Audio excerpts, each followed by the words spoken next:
Good evening, good evening, good evening. Welcome, everyone.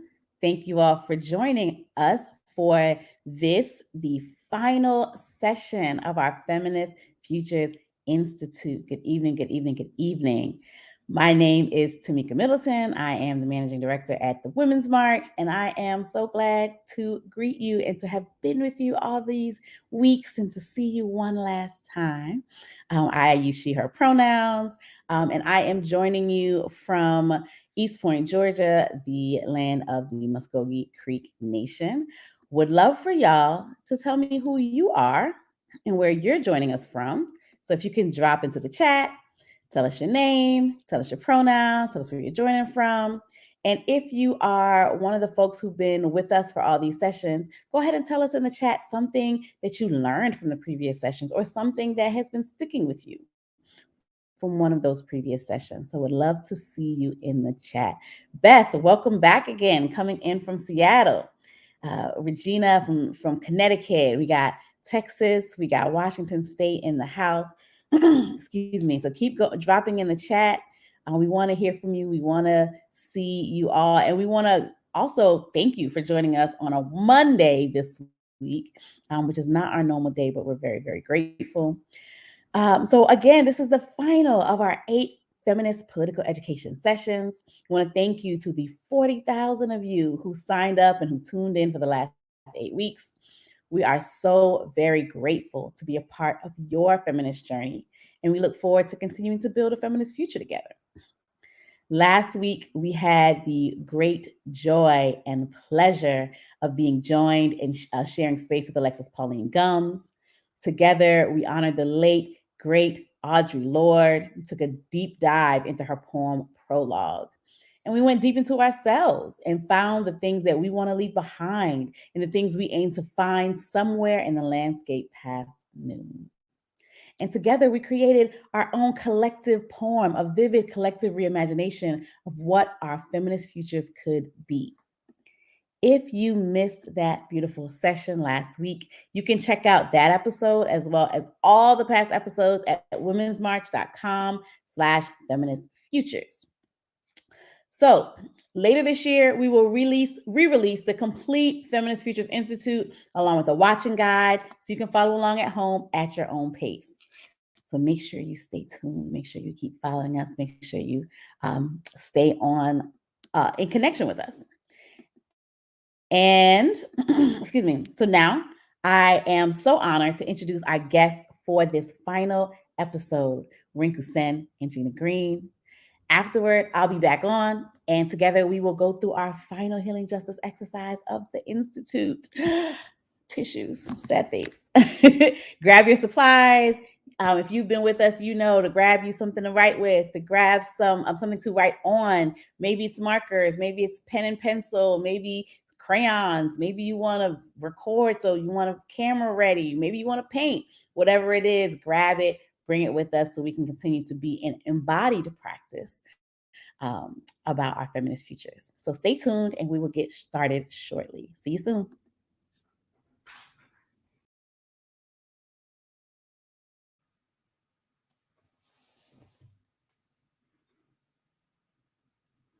Hello. Hey, Gina. Rinku, how's it going? It's going good. So excited to be here and so happy to see you. Miss you. Miss you too. Good to clap eyeballs on you and see your face. I'm delighted that I get to introduce you to our illustrious guests and friends who are here for the night, if I may. I'm going to hop right in and tell the world who Rinku Sen is. Rinku is the executive director of the Narrative Initiative. She's a writer and also a social justice strategist. She is formerly the executive director of Race Forward and was publisher of their award-winning news site Color Lines, which I read avidly for years and years. Under Sen's leadership, Race Forward generated some of the most impactful racial justice successes of recent years, including Drop the I Word, and a campaign for media outlets to stop referring to immigrants as illegal, resulting in the AP, USA Today, LA Times, and many more outlets changing their practice. She was also the architect of the Shattered Families Report, which identified the number of kids in foster care whose parents had been deported. Her books, Stir It Up and The Accidental American, theorize a model of community organizing that integrates a political analysis of race, gender, class, poverty, sexuality, and other systems. You can learn more about her current work at narrativeinitiative.org. Thank you so much, Gina. And I'm so excited that I get to introduce you. So my friend Ginna Green is a strategist, writer, movement builder, consultant, and partner and chief strategy officer at Uprise, where she co-founded the Media Badass Masterclass. She's also the co-host of Bintel Brief, the Jewish advice podcast from The Forward, the publication The Forward. At Uprise, Gina leads the practice on diversity, equity, and inclusion, and philanthropic advising within the Jewish community. She's also the principal strategist for Uprise's progressive movement communications clients. She has worked as chief strategy officer at Bend the Arc, Jewish Action, also as managing director of the democracy program at Rethink Media, and in multiple roles at the Center for Responsible Lending. In addition to serving as president of Women's March Win PAC, the Political Action Committee, Gina sits on the boards of Bend the Arc, Political Research Associates, the Jews of Color Initiative, the Jewish Social Justice Roundtable, and the Jewish Story Partners. She is a proud South Carolina native and mother of 4 kids who range from college to first grade. So we are super, super lucky that Gina could fit us into her calendar. Where are you tonight, though, Gina? Where are you right now? I am tonight in South Carolina, in Columbia, the land of the Eastern Cherokee at the moment. And really, really, really delighted to be here. And my first story that I'm going to be sharing comes straight from home. Oh. I want to tell a little bit of a story about Majeska Simpkins. And, you know, one of the interesting things about her story is it's actually kind of well kept, that she was a little bit of a woman of means. Like she had a little bit of access to resources. Now, she was Black and in South Carolina, so she didn't have like a ton of money, but she had a little bit. And I think what's really interesting about Majeska's story is that, you know, whether we are women of means, lots of means, little means, no means, the thing that's important is for us to be able to realize how we can use whatever means, whatever talents, whatever skills that we have. And Majeska, I really feel like outside of South Carolina, she doesn't get a whole lot of love, but she really was a force for not just civil rights in South Carolina, but throughout the South and indeed in the country. So I'm going to tell a little bit about Majeska Simpkins, whose home is a residence in Columbia and is used for meetings of social justice groups here today still, and is on the National Registry of Historic Places. So she was born in Columbia, which is where I am now. I was born in Georgetown on the coast, a little small town, but like I got a lot of love for the capital now. She was born here, and she got to go to college. She got to have a profession. She went, as many Black women who got to go to college did, became an educator. Not a whole lot of opportunities, but the door to being an educator gets closed when you get married. So when Majeska Monteith became Majeska Simpkins, she could no longer pursue the profession that she had been working at. And that is not the beginning of her activism and her social justice work, because she'd been having that in her mind and in her body her entire life. But it really became a turning point for the activism that she brought to her community in South Carolina. And what, you know, I think we think a lot about court cases. When we think of the civil rights movement, we think of Brown v. Board of Ed, right? And she did bring Briggs v. Elliott, which was one of the cases that got wrapped up in Brown v. Board of Ed and went to the Supreme Court. So that was a case that she was a major activist and player in. But there were other cases. She was really motivated around Black teacher pay. There was a case that came forward that she brought up that was like, Black teachers need to be paid the same as white teachers. That was Majeska, who was one of the people behind that. She also worked in the all-white Democratic primary. That was Majeska, one of the women who was behind that, changing really South Carolina in major ways, thinking about the law and policy. But what was also amazing when I talked about using all the means that we have and all the skills and talents that we have at our disposal, She was instrumental in establishing the Waverly Good Samaritan Hospital for Black folks, also here in the Midlands. She ran the Motel Simbeth, which was in the Green Book back in the day. It was known to be the place where Black folks could stop in Columbia. She was the host, the Thurgood Marshall, and the luminaries and the greats of that era who were fighting these cases in the Supreme Court for us. She became just a rock of the state NAACP, as well as in the Youth Congress as well. And I just feel like Majeska's story is such an inspirational one, at least for me, because she's from home. She's from here. And I'm really excited to be able to bring her story to more people. I'm so glad you told her story because I did not know about her life. And I'm so happy that we're doing this session and that we're part of an organization that actually believes that every single one of us has power. And it might not be your power, might not look like my power, but we both have it. And if nothing else, like the Nina Simone song, we got life, we're here. So because we're here, so many things are possible that people will try to tell us aren't possible, but if we all use our power toward those things, indeed, they become possible. And I love the part of Majeska's story where she's doing lots of different kinds of things. It's not all like voting. It's not all voter registration. It's not all popular education. There's some service provision there. There's some creating of community life and social life there. Exactly. There's like actually making sure people can get healthcare, like direct services. So I really, really, really love that. I have actually kind of different period and different set of issues, but some of the same themes. A person I learned about recently is a woman named Patricia Navarro.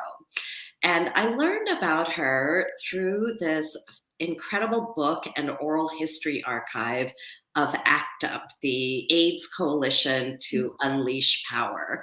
ACT UP, founded in 1987, really an organization that had an enormous effect on how people with AIDS were seen. And a lot of times when you talk about the early days of AIDS and about the early days of ACT UP, the image that comes to people's minds is of a gay white man, because that was a lot of who, how the world came to know about AIDS, or how the country did. But this oral history archive and the book, Let the Record Show, they interview so many different kinds of people who are part of ACT UP, and they put some particular attention to a Latina caucus that Patricia was part of.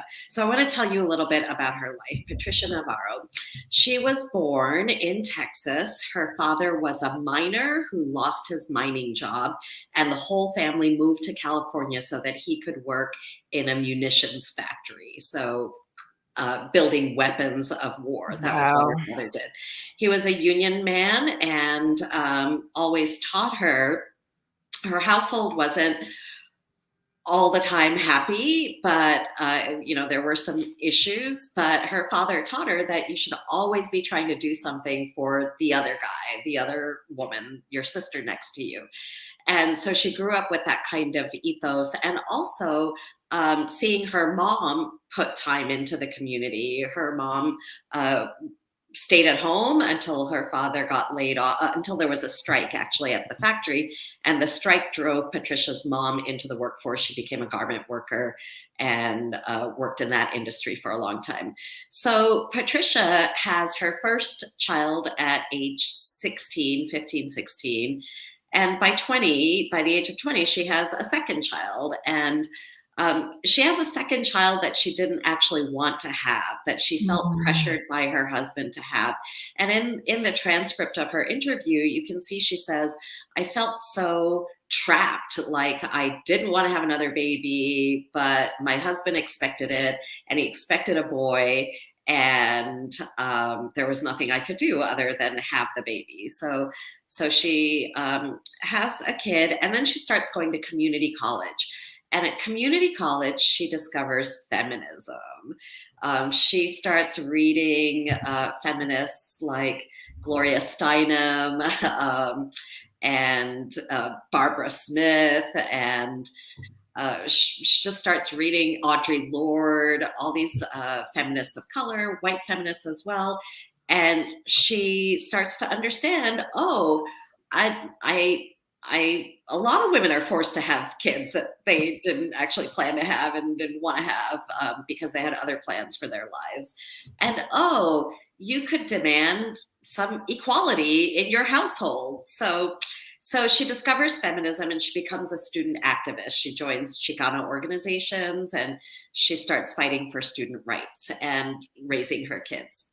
So we fast forward to her second child, Ray, her son, becoming an adult, coming out as a gay man, and eventually finding out that his partner, if they could have gotten married in those days, they probably would have been married. But his partner is HIV positive, eventually has AIDS and the particular kind of pneumonia that you get with HIV. And she starts to worry about her son's status and check on him and him getting tested. And he too turns out eventually to be HIV positive. So during one of her trips to New York to visit her son when he's in the hospital, she starts asking his friends, what is this ACT UP that Ray is always going to? What are these meetings that he goes to and he seems really attached to? And they tell her about ACT UP, and every Monday night she starts going to a weekly meeting when she's in New York. She begins going to demonstrations. Wow. Right after her son told her he too was positive, she went to the library and took out 5-6 books about AIDS, but they were very thin and redundant, and she didn't really learn that much. But it's in these ACT UP meetings that she starts to learn about the actual science of the illness and get involved in demonstrations and actions. And over time, ACT UP racks up a very impressive set of victories. In New York State, they get laws passed that force healthcare insurers to accept patients with AIDS and to pay their bills, pay their medical bills like they're supposed to. ACT UP starts the first needle exchange program that helps people who became HIV positive through drug use to avoid becoming HIV positive. ACT UP gets the CDC, the Centers for Disease Control, to change the definition of AIDS so that it includes many of the symptoms that only affect women who have AIDS. And that enables women who have AIDS or are HIV positive to start getting into clinical drug trials and to have drugs researched and developed for them. So by 1996, a lot because of Patricia's work and ACT UP's work, AIDS for many people who can get access to healthcare is no longer a fatal disease. There are antiretroviral drugs and folks get on them and they stop dying of AIDS. But there's still, even today, 40% of the people who need AIDS drugs in this country cannot get them. And they are largely people of color and women. And Patricia continues to be active in healthcare issues. And I'll drop it into the chat or somebody will, but I really encourage people to check out this oral history archive of ACT UP members. That is tremendous, Rinku, right? Like, I loved that you walked us through her transformation, right? Her learning about feminism and taking that. And it wasn't just, and feminism isn't just about women, it's about all of us, right? And so she ended up in this space, and not just ended up, but like moved into spaces where she could put her voice and her body in a way to make change for people and for all people. Real. Yeah, and one of the most moving parts, which I think is such a factor for all of us who come into activism like this, is she talks about after her son dies, she's extremely depressed. She's really, really grieving. She's having a hard time coming out of it. And she's back in California now without his whole community. She's in Simi Valley in California. And she realizes, oh, but I was an activist here on things before AIDS, and I know people. I know people at the board of supervisors. I know people at these different nonprofits. So she says, I just took everything I knew, and having ACT UP as a sanctuary and to hold me, I started to apply everything I knew to AIDS. So, some of us learn things at church, and some of us learn things at school, and some of us learn things at work. And unlike Majeska, this is a woman who had very few resources, but what she had herself, she put in. She was willing to put it in, and she had a place to go to make those contributions. The actual organizations existing, that does matter. Sometimes we have to start them, sometimes we can join them, but there needs to be some kind of collective work there for people to join. What a story. And I appreciate you lifting up where she came from and her dad being a union man. And you just also mentioned the collective, right? And we think so much of the activism and the progress that we've seen in this country has been through and on the backs of workers. Not just obviously doing their jobs, that has also powered this country, but also doing their organizing and bringing people together to fight for what's right. And another story that I want to tell is related to that, is also a little bit of a union story and a story of someone who did not come from means as well.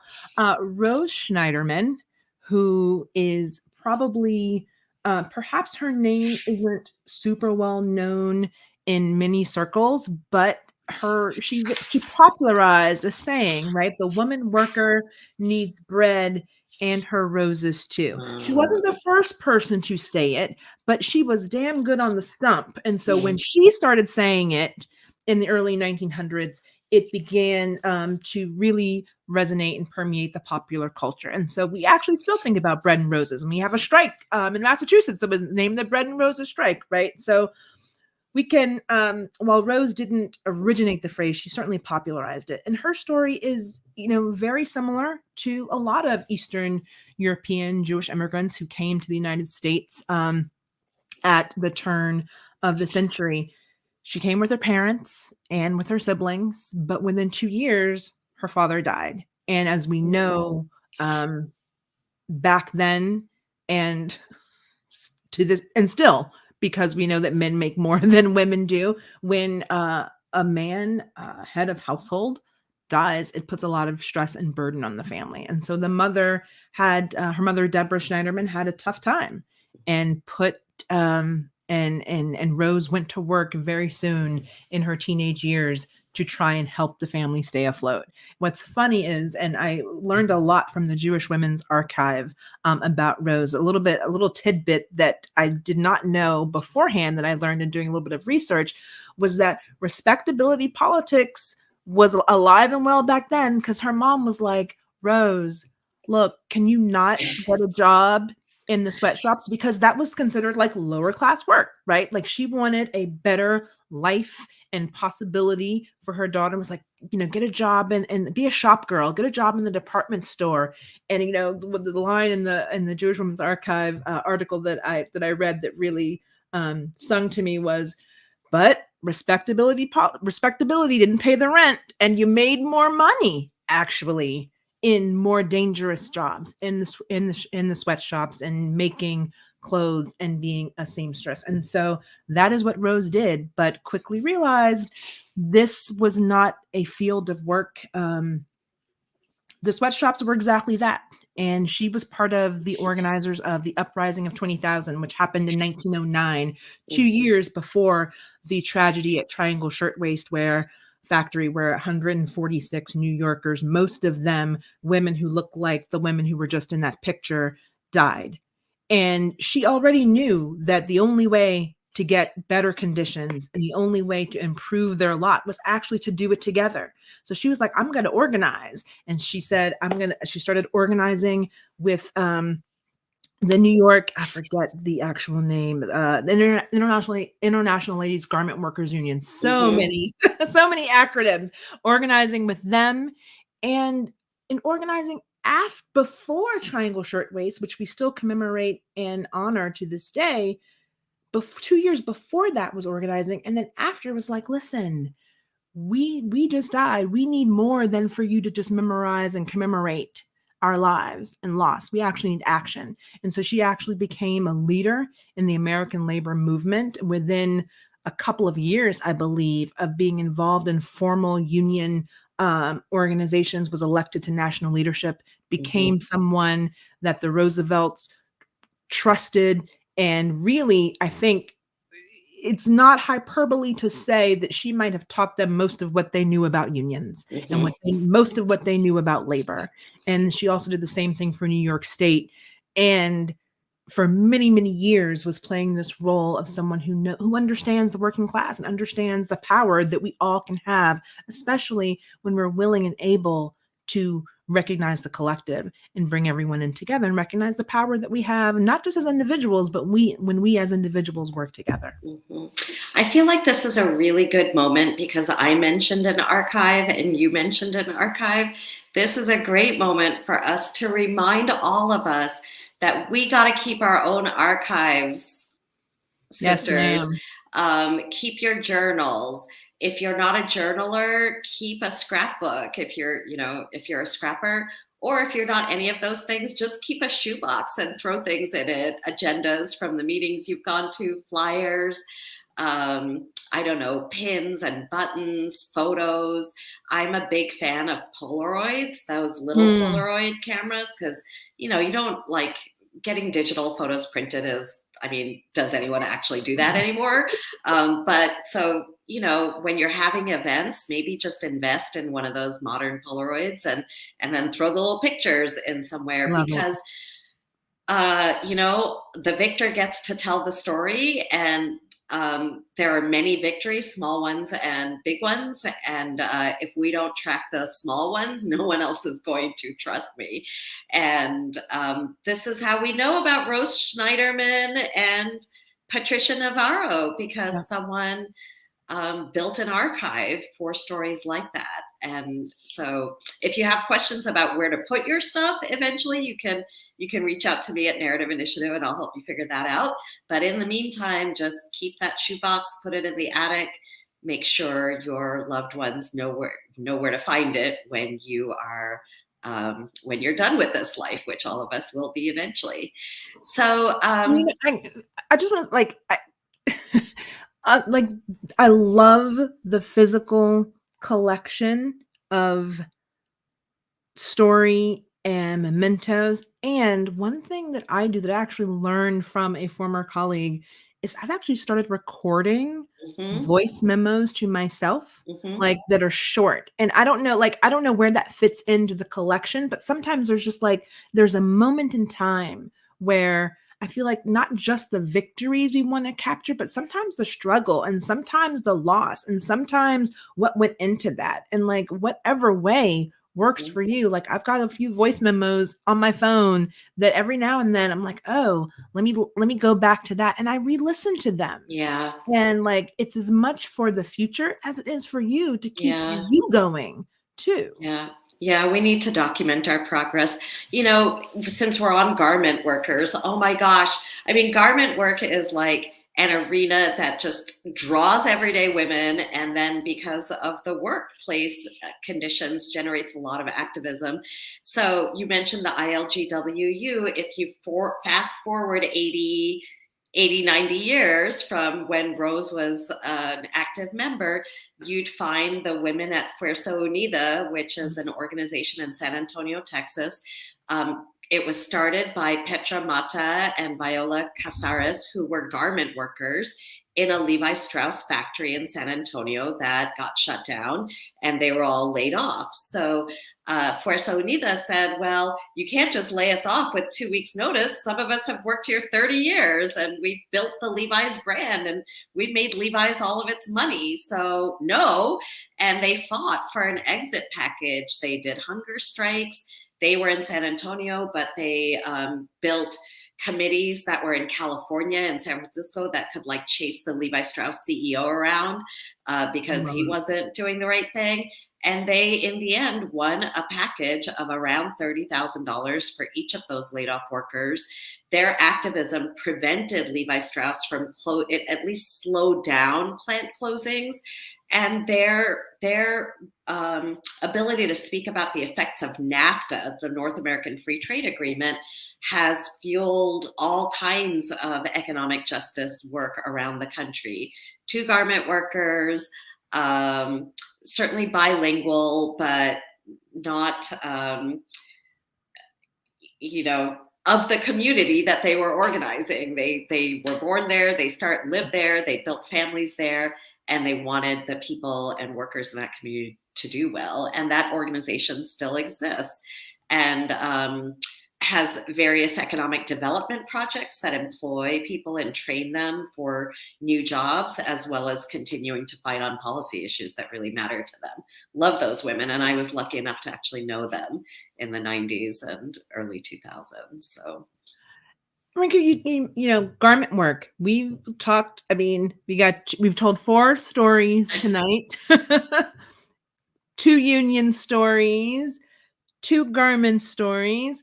They're all, however, doing what would traditionally be considered women's work. Right. And from the turn of the century to the 90s, right? And to now. And so I'm curious, like,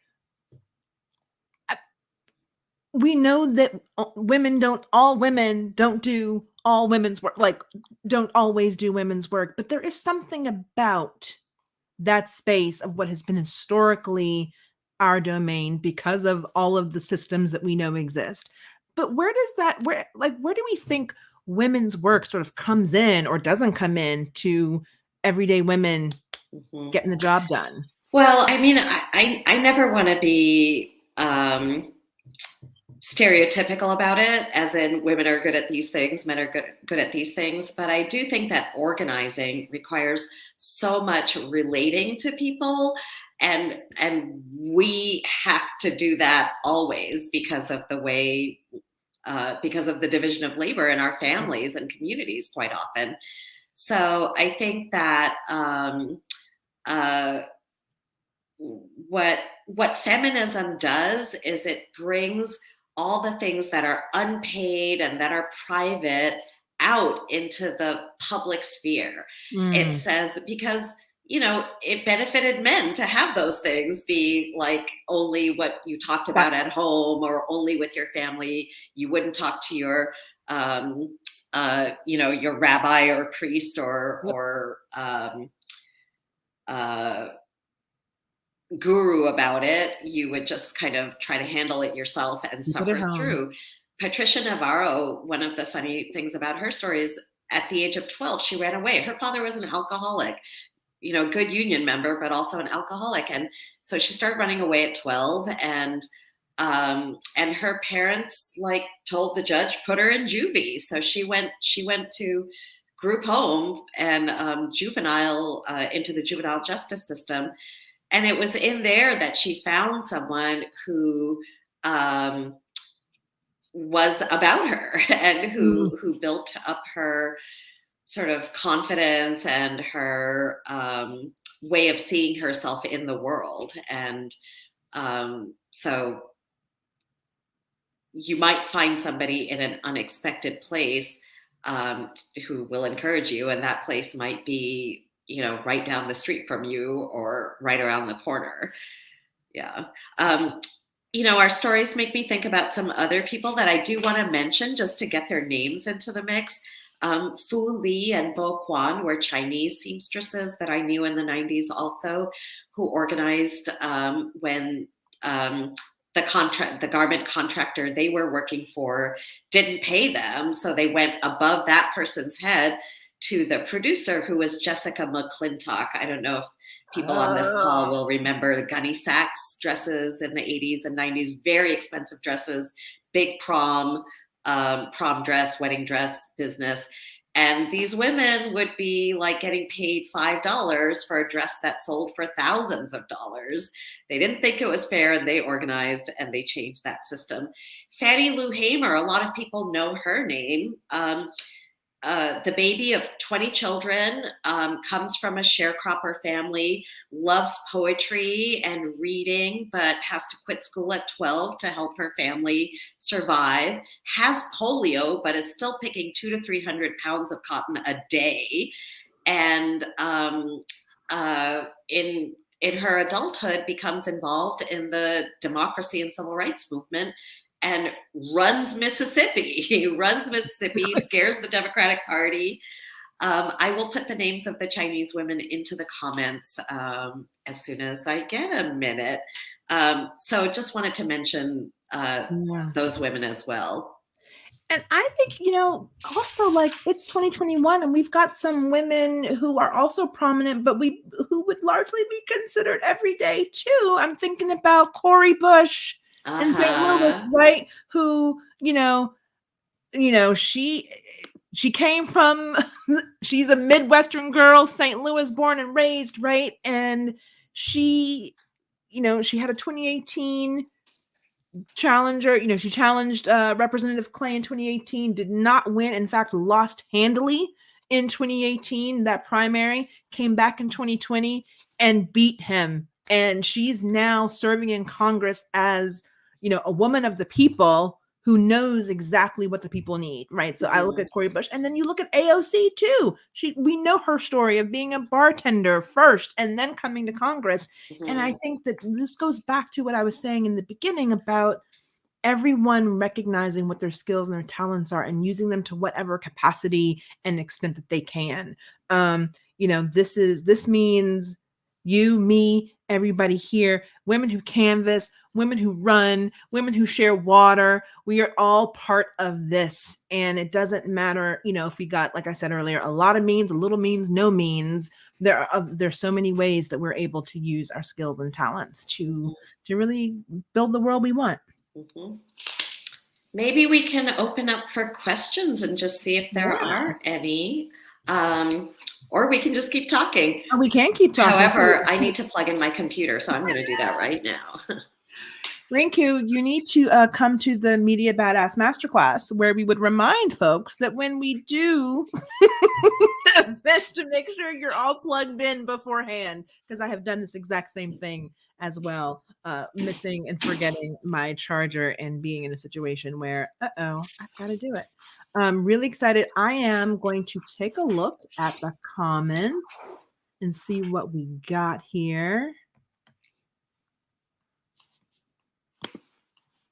Let's see. There's a lot here. Really? I'm seeing some comments, but I'm wondering, so there's a comment / question perhaps. Feminism from Kim Simmons. Feminism is dead. Quote, feminism is dead has been a dominant narrative mainstream media trope for decades. I'd love a model for pushing back in real time. Letters to the editor op-eds are good, but a lot less powerful than headlines. What do you think about pushing back on the feminism is dead?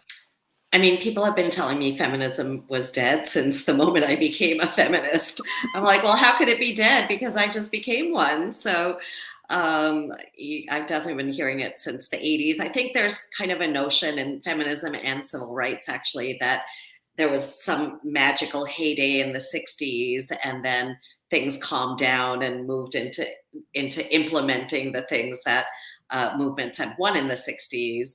And my feeling is feminism is definitely not dead. And I actually wrote a book review with that theme a few years ago.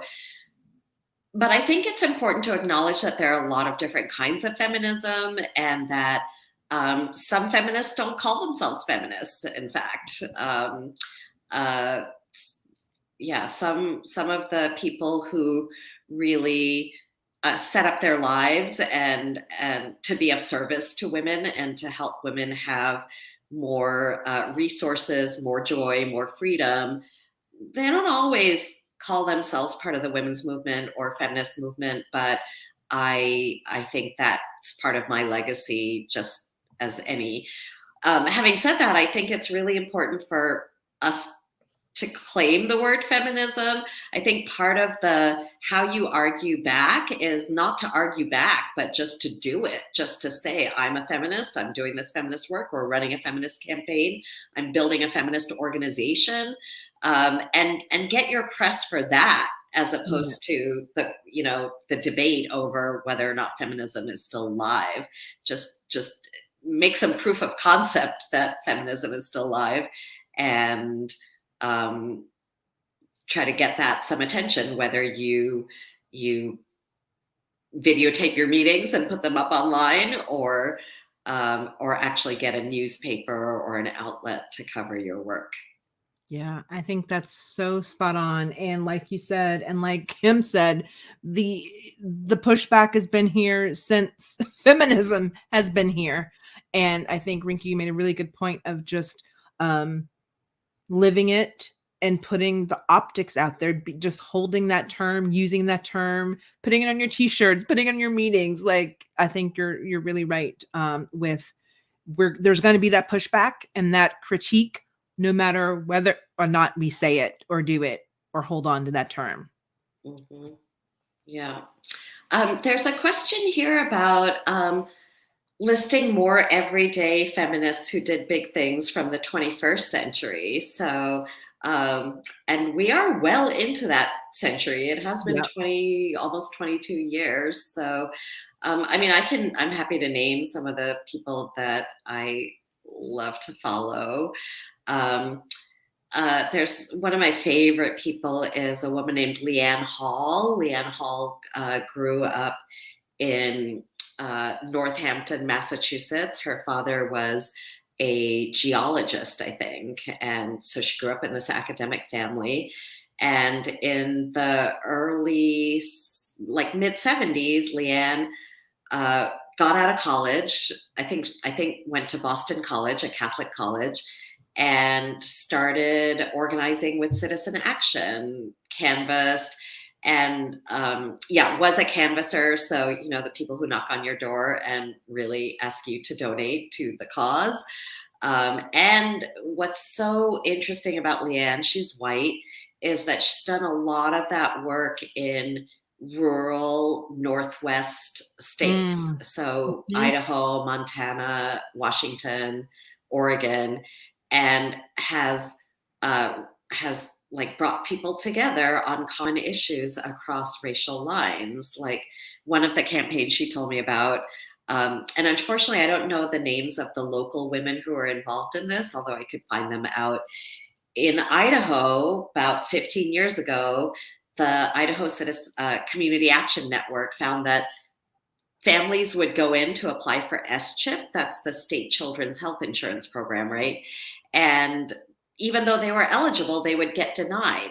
So this organization set up a matched trio testing project where they made trios of one Native American family, one Latina family, and one white family who had similar conditions, similar number of kids, income levels, stuff like that. They all went in to apply for SCHIP. 27 go in, 26 are denied, but all of them are eligible. And because they were willing to take that racial lens to the problem, like let's track it and see if the outcomes are different by race, they found that the hours of the SCHIP office, that was a problem. They needed longer hours. The application was too long and complicated, very easy to make a mistake. But the third thing is that when the Latinas went in, they'd get asked all these immigration questions that you're not supposed to ask because they don't matter. If the kids got documents and the income works, then you just sign them up and that's that. You're eligible. And so all these women, made demands on the welfare system, the SCHIP system, and got the entire system changed, including retraining the social workers around how you deal with applicants who might have an accent, for example, or who might be might be immigrants. So Leanne Hall and the many, many women she's worked with around the country over the years. That's an amazing story, and I'm struggling to come up with a particular person at the moment that I want to name for a number of reasons, but I feel like I want to lift up all of the women of Women's March. Yes, Right? Like the women exactly. who have been joining us for Feminist Futures and who have been in the mix since the election, which we will not name at this moment in time.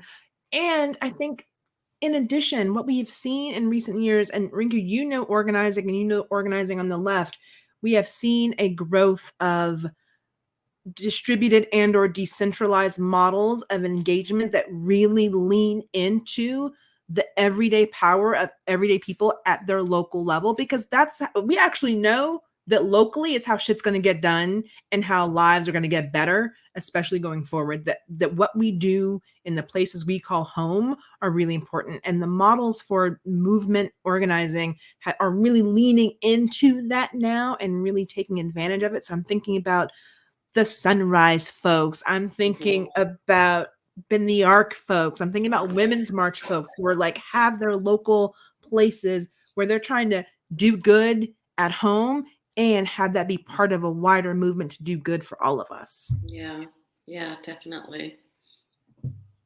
I mean, I love the idea of Women's March 100, like people talking about the women who are here on this call, whose names I can see in the comments, talking about them 90, 80, 90 years from now, because, I'm not a person who believes organizations have to exist forever. Like they should exist for as long as they matter. And then they should, loosen up all the resources for other organizations.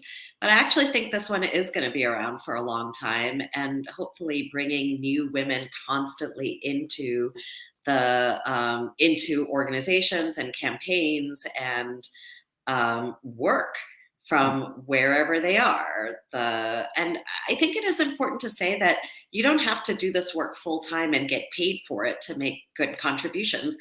But if you're doing this work a lot and a job comes open, then there's no reason that you, everyday woman who got involved for whatever set of reasons, shouldn't have that organizing job. So if the job is there, go for it. But I think 90% of the women who inspire me don't get paid to do this work, actually. They make their living however they make it. And this is really their volunteer life. And we ask so much of our volunteers and of our members. I think it was good for me to spend 3 years without a paid organizing job, just volunteering, because I could really understand, oh, this is what it's like to make your living, feed your family, and then do something for the community and or do something with the community, and have a much greater appreciation for everybody who makes that choice to exercise their power that way. Totally agree. And I think we've got time for one more question. Maybe, Rinku, do you think we have time? Right? Yeah. Got a little bit of time. Astrid Reed has something here. I've been very excited recently to see more women openly state that they have their own definition for the type of feminist that they are.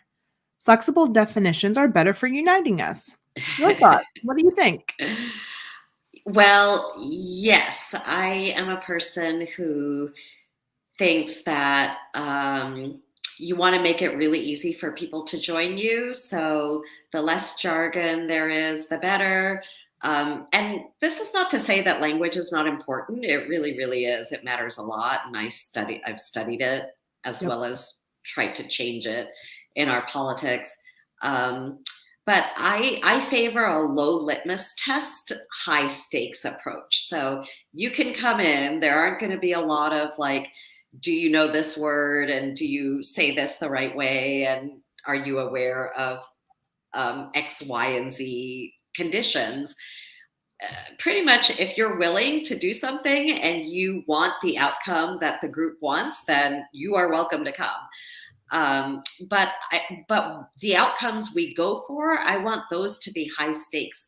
I want those to be meaningful and actually create change in people's lives. Like when the women of ACT UP fought to have their loved ones cared for in a certain way in the hospital, so that people could see them who weren't blood family, for example. That was really important for the folks who were suffering from HIV and AIDS in the early days.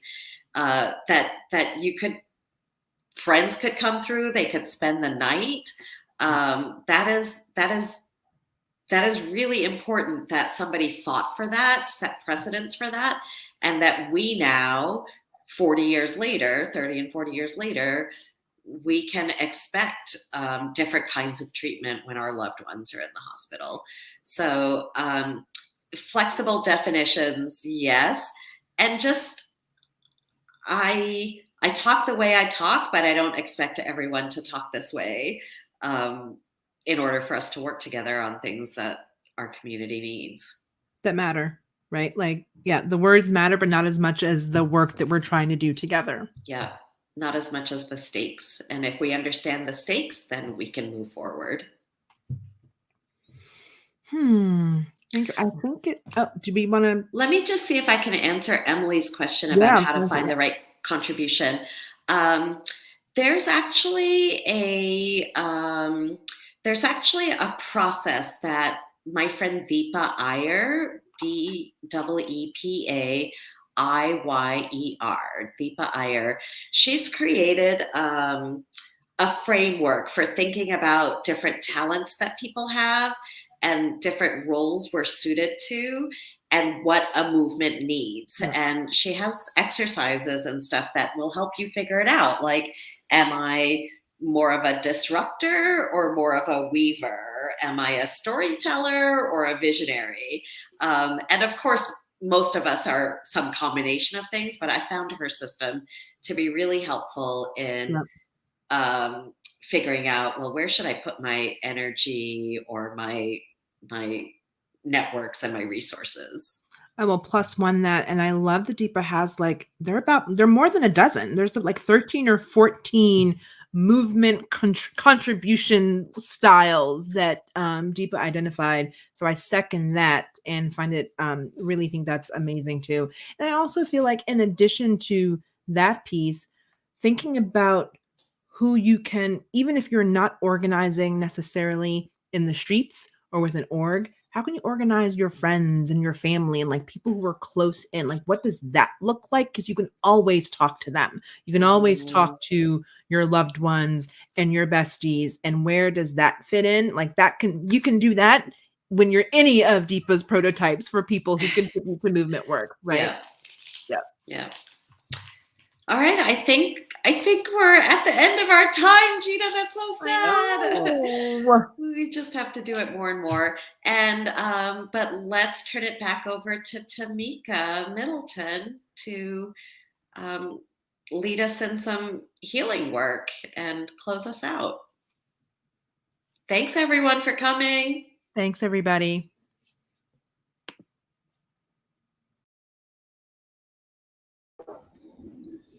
Hello again, everyone. Thank you so much, Rinku and Gina. That was beautiful, amazing stories, so much knowledge, so much history, so much beautiful sharing there. So much appreciation. Everyone, please drop your appreciation for Rinku and Gina in the chat. Thank you so much. And so I am back, and this is our final healing justice practice. And for folks who are new here, I will define healing justice for you all. We are using here the definition of healing justice that was created by the Kindred Southern Healing Justice Collective, of which I am a part. For Kindred, healing justice is a framework that seeks to intervene and respond to collective trauma, burnout, and violence in our lives and in our movements. So we develop mechanisms to try to address the ways in which events or conditions impact entire communities and to envision ways for us to hold each other together.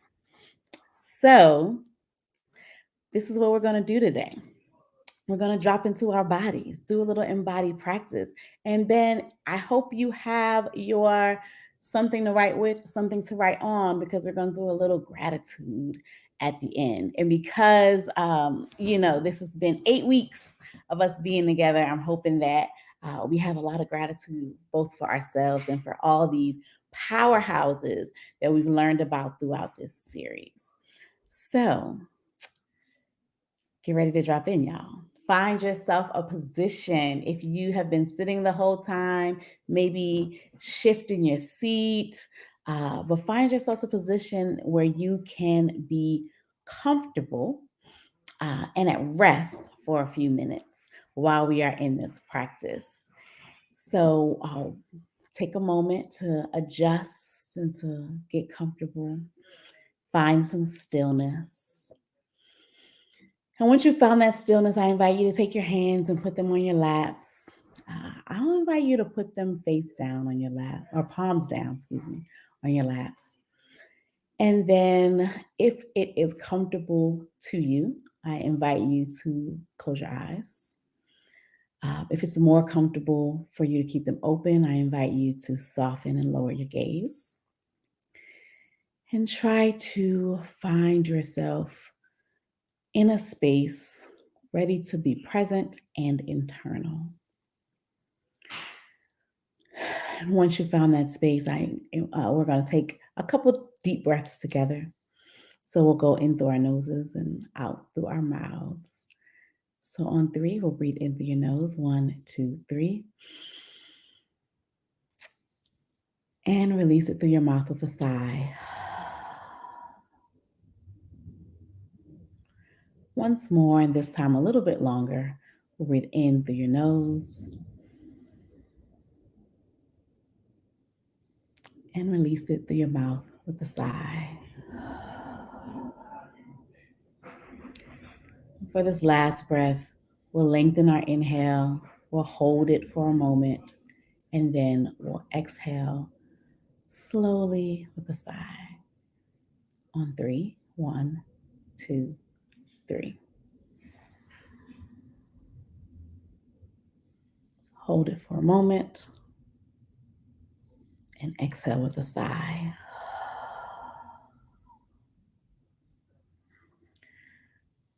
Allow your body, your awareness to arrive in this moment. Allow your breathing to return to its natural rhythm.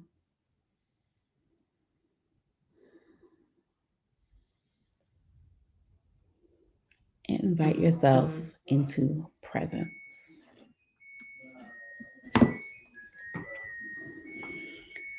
From your waist down, see if you can sink a little bit more into your seat. See if you can let something go from your waist down. If you can relax your ankles a little bit more, release the muscles in your thighs a bit more. Give your lower half a bit more to gravity.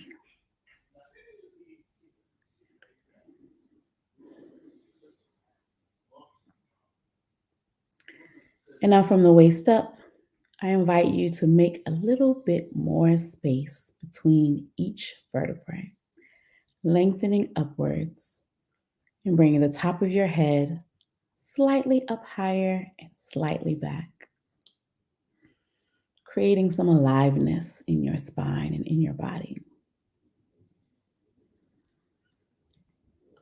And then relax the muscles of your forehead, straightening out that space between your eyebrows. Soften the muscles behind your eyes. Soften the muscles of your face, releasing your jaws, making some space between your teeth, and relaxing your tongue away from the roof of your mouth.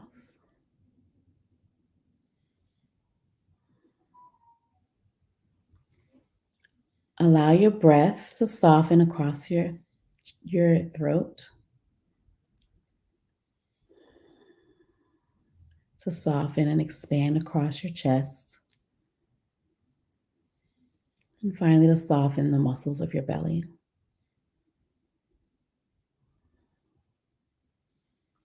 Continue to breathe in through your nose and out again through your nose, with your mouth closed softly, and your belly rising on each inhale and slightly contracting on each exhale. So no force, just a natural rhythm and a natural flow.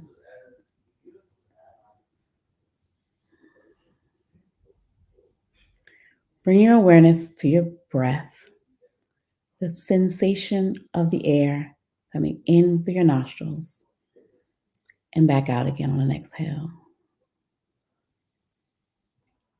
And on your next inhale, I invite you to bring your breath to the back of your body. See if you can feel into and relax the back of your head, the back of your neck.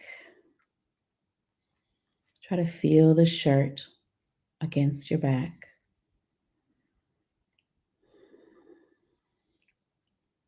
Feeling into your lower back and feeling your bottom and your thighs against your seat, your heel against the floor. With each inhale, continue to sink more into the awareness of your back body.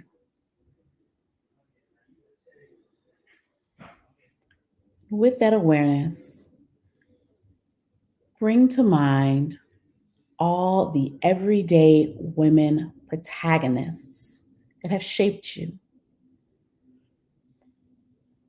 All the women in your past, in your lineage, who have been protagonists in their communities, in the world.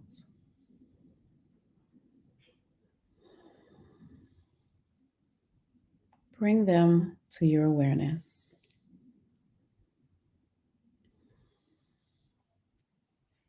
And as you breathe into your back, allow yourself to lean on the recognition that all of those women are holding you.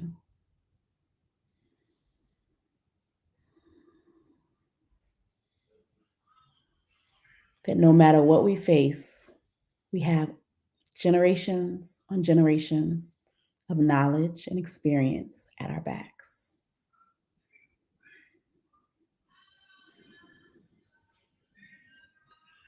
From here, bring your awareness to your center, to the inside of your body, your present. And continue to breathe into your belly, into your lungs, into your heart. See if you can notice your heartbeat. If you can be more aware of the motion of your lungs. If you can bathe your cells and tissues and muscles and vessels with oxygen with each inhale.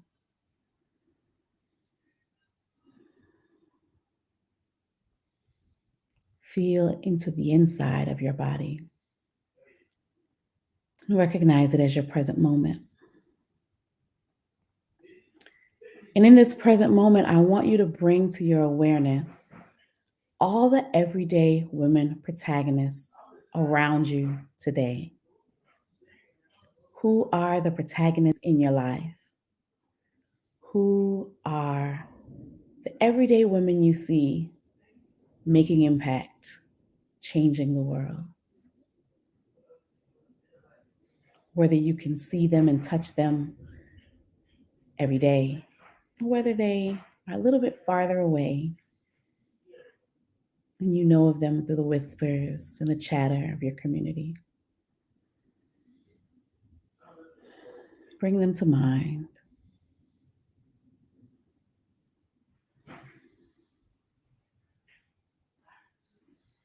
And allow them to surround you.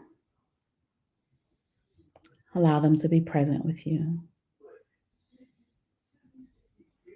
Allow the protagonists at your back to pass the torch to the protagonists in your present.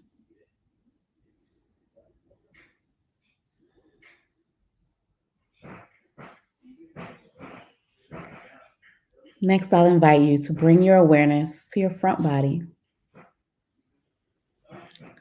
Feel into your facial muscles, your lips, your nose, your chin, into your throat. Feel the shirt against your chest, maybe even the rise and fall with each breath.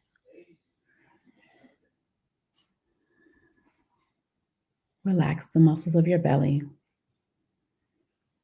and feel the energy moving down through your thighs, through your knees, through your toes, allowing your toes to ground into the floor beneath you.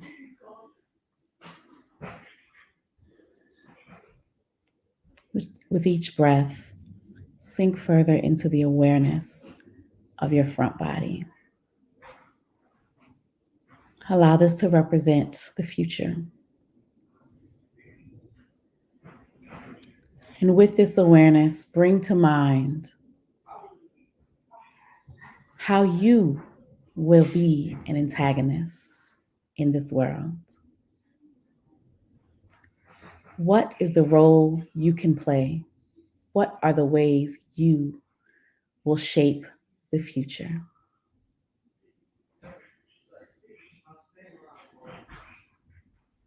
What can you be in commitment to for bringing about our feminist future?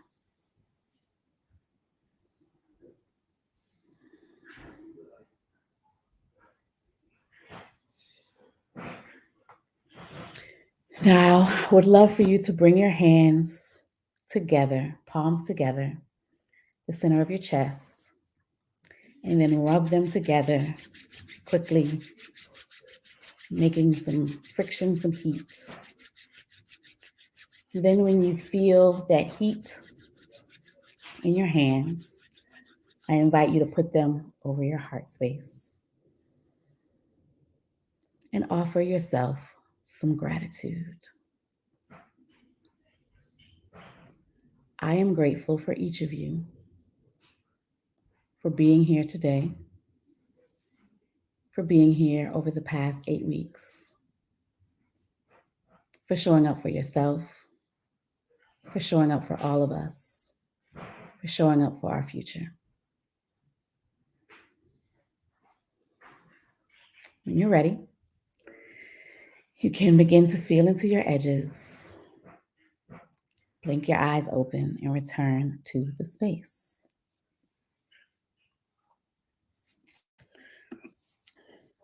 And I invite you after this session to take your supplies and to write down your gratitude lists. Who are all the people, all the protagonists for whom you are grateful? So thank you again for joining me in this practice. This meditation and all the meditations from the past 7 sessions will be available online in the next few weeks. So stay tuned for that. And as a reminder, you can watch all the past episodes online at womensmarch.com/feminist futures. That link down at the bottom of your screen. And we want to give a big shout out to Lauren from East Stroudsburg, Pennsylvania, who was our final winner of our candle giveaway collaboration with artist and activist Milk in the Little Market. So you've been with us over these past several weeks, and I know it's because you have a deep love for all of us, for your community, for Women's March. And so we want to invite you out to get involved in 2 ways. First, on December 1st, the Supreme Court will begin to hear oral arguments in Dobbs versus Jackson Women's Health Organization. And that case is the first major challenge to abortion rights in many years. And so we will be there along with the National Abortion Access Coalition and our comrades and friends down in Mississippi. If you are in the Mississippi area, we encourage you to go join the Mississippi Abortion Freedom Fighters Rally there in Jackson, Mississippi. If you are not, and you're in the DC metro area, we invite you to join us as we surround the Supreme Court. You can we'll have more information on the screen as soon as the broadcast ends, where you can find information about that. Then if you want to learn how you can get more involved in the next year, join us for a special call on December 16th at 7 p.m. Eastern Time. And we will reflect on this past year and imagine our 2022. So again, you'll see a flyer for that as well, and a link at the end of this broadcast. So please stay tuned. Thank you again for joining the Feminist Futures Institute. Thank you for being with us for 8 weeks. Enjoy the rest of your night.